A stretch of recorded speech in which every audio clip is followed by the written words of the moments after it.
Kalau tengok Zaim kat universiti, memang tak nampak macam orang ada masalah langsung. Latihan gamelan, dia paling kuat gelak. Member buat silap sikit, dia lah yang overreact. Kelas pagi, mengantuk.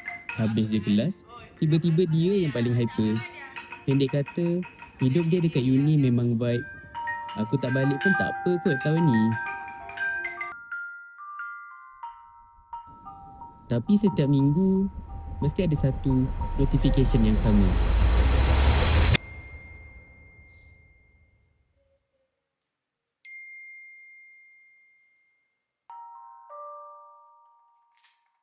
Mesej dia, simple je. Simple, pendek. Tapi kenapa rasa macam kena tepat dekat jantung?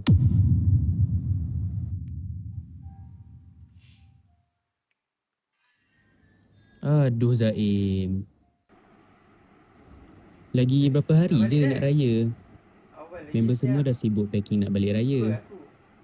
Zaim tumpang gembira, dia senyum. Tapi dalam hati, dia rasa kosong. Betul ke apa yang aku buat ni?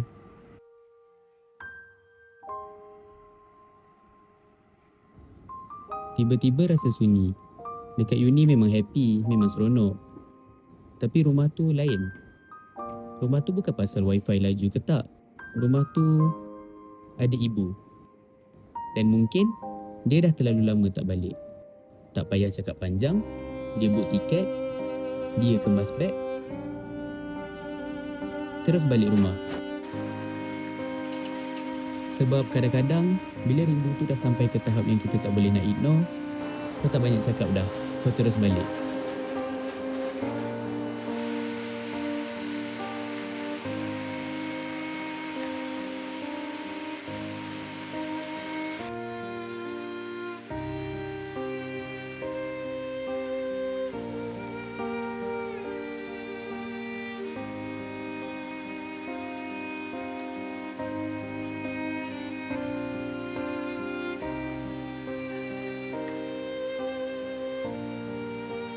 Perjalanan jauh tu rasa pendek je.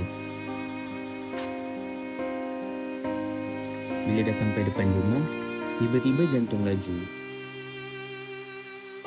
Rumah tu sama je. Pintu tu pun sama je. Cuma kali ni, dia datang bukan sebab cuti biasa. Dia datang sebab dia tahu ada orang yang tunggu dia balik, bukan sehari dua, tapi sepanjang tahun.